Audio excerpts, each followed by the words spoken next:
Selamat pagi Bapak Ibu Saudara yang terkasih. Puji Tuhan, pagi hari ini kita berkesempatan kembali berkumpul bersama saat teduh. Ialah dari PTC 75 akan mengawali saat teduh kita. Mari kita pujikan bersama untuk mempersiapkan hati kita menyambut sabdanya. Perintah baru.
Bapak Ibu Saudara, kita akan merenungkan firman Tuhan melalui saat teduh 4B GKI Residen Sudirman hari Kamis tanggal 23 Juni 2022 dengan tema Hidup Merdeka.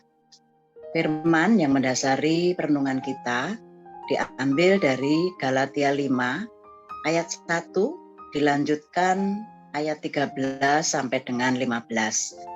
Nanti akan dibacakan oleh Pak Denny. Mari kita berdoa.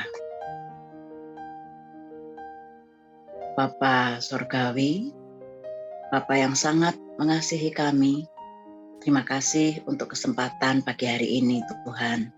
Kami telah berkumpul dan kami siap dengan sukacita untuk menyambut firman-Mu. Berfirmanlah Tuhan, kami siap untuk mendengar, siap untuk membaca bahkan merenungkannya. Terima kasih Tuhan untuk kasih dan penyertaan Tuhan bagi setiap kami. Hingga pagi ini kami telah siap untuk melakukan saat teduh. Terima kasih Bapak, kami juga berdoa untuk perangkat yang kami pakai, HP, laptop, jaringan internet maupun sinyal. Tuhan berkati supaya saat teduh pagi hari ini boleh berjalan dengan lancar. Terima kasih Bapa, dalam nama Tuhan Yesus kami berdoa. Amin. Firman Tuhan dari Galatia 5 pasal 1, supaya kita sungguh-sungguh merdeka, Kristus telah memerdekakan kita. Karena itu berdirilah teguh dan jangan mau lagi dikenakan kuk penghambaan. Kemudian Galatia 5 pasal 13, saudara-saudara, memang kamu telah dipanggil untuk merdeka, tetapi janganlah kamu mempergunakan kemerdekaan itu sebagai kesempatan untuk kehidupan dalam dosa, melainkan layanilah seorang akan yang lain oleh kasih. Sebab seluruh hukum Taurat tercakup dalam satu firman ini, yaitu kasihilah sesamamu manusia seperti dirimu sendiri. Tetapi jikalau kamu saling menggigit dan saling menelan, awaslah supaya jangan kamu saling membinasakan. Bapak Ibu Saudara, piye kabare? isih penak zamanku to menjadi pertanyaan sindiran yang populer menjelang tahun politik 2014. Pertanyaan retoris tersebut menyiratkan adanya keinginan untuk kembali pada kejayaan masa lalu meski sudah 15 tahun ditinggalkan. Terlepas dari urusan politik, keinginan kembali ke masa lalu juga bisa terjadi dalam kehidupan rohani. Sekian lama menjadi orang Kristen, tapi belum juga berubah menjadi baik. Oleh sebabnya, penting memahami kebenaran hidup yang memerdekakan sebagai landasan hidup yang terus diperbaharui. Mari kita merenungkan nasihat Rasul Paulus. Dalam perikop kemerdekaan Kristen, Rasul Paulus menegaskan Kristus telah memerdekakan kita. Karena itu, berdirilah teguh dan jangan mau lagi dikenakan kuk perhambaan. Artinya, karya keselamatan Kristus di atas kayu salib demi menebus dosa-dosa kita telah memberikan status baru kepada orang percaya sebagai orang merdeka. Bukan lagi menjadi hamba dosa, melainkan hamba kebenaran.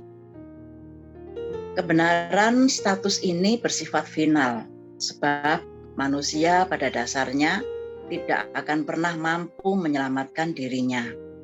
Maka karya keselamatan Kristus cukup sekali untuk selamanya. Namun yang penting, bagaimana orang percaya menunjukkan dampak dari kekuatan kemerdekaan dalam Kristus melalui karya nyata. Pertama, tidak mempergunakan kemerdekaan sebagai kesempatan untuk berbuat dosa.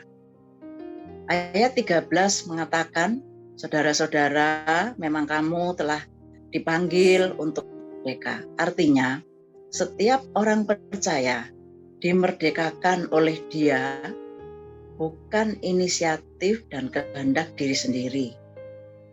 Maka status dimerdekakan ini seharusnya menolong kita dalam penguasaan diri untuk menjaga hidup dan kehidupan dengan lebih baik. Tidak terjebak dalam dosa dan kejahatan.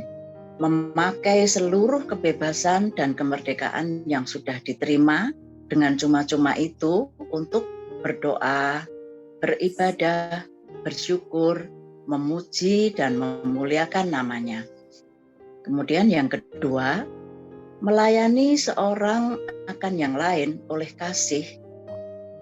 Pada ayat 14, hidup dalam kasih itulah yang Paulus tekankan. Sebab ketiadaan kasih seringkali mendorong seseorang untuk menjatuhkan atau melukai sesamanya. Pada ayat 15, baginya diri sendiri yang harus lebih utama, bukan orang lain. Sebaliknya, seorang yang merdeka memandang orang lain sebagai sesama yang harus dikasihi. Kasih menjadi cara pandang dalam berelasi dan melayani. Kekuatan status merdeka dalam Kristus memampukan orang percaya hidup dalam kasih kepada sesama. Bapak, Ibu, Saudara, bagaimana kehidupan kita hari ini?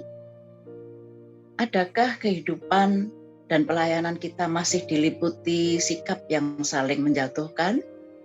Bagaimana kita membuktikan kemerdekaan Kristus melalui semangat yang saling mengasihi dan peduli? Mari kita menunjukkan kekuatan dan dampak status kita sebagai pribadi yang merdeka dengan terus memelihara semangat dan kasih dalam kehidupan, termasuk dalam pekerjaan dan pelayanan. Mari kita renungkan.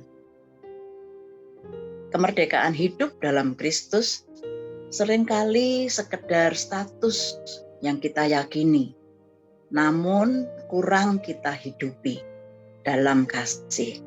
Mari menyatakan kemerdekaan yang telah kita terima dengan memerdekakan orang lain dengan kasih Kristus. Mari kita berdoa. Tuhan, tolonglah setiap kami agar mampu bertekun mempraktikkan kemerdekaan hidup dalam Kristus dengan memerdekakan hidup sesama kami di dalam kasih. Tolong kami ya Tuhan, dalam nama Tuhan Yesus kami berdoa. Amin. Bapak Ibu Saudara, kita dapat merespon firman Tuhan pagi hari ini. Kita akan memikirkan satu sikap atau tindakan nyata sebagai langkah mempraktekkan kemerdekaan hidup bagi sesama kita, baik di tempat kerja maupun dalam pelayanan yang kita lakukan dengan kasih. Bapak Ibu Saudara, mari kita berusaha melakukannya dengan sukacita. Tuhan menolong dan memberkati kita semua. Amin.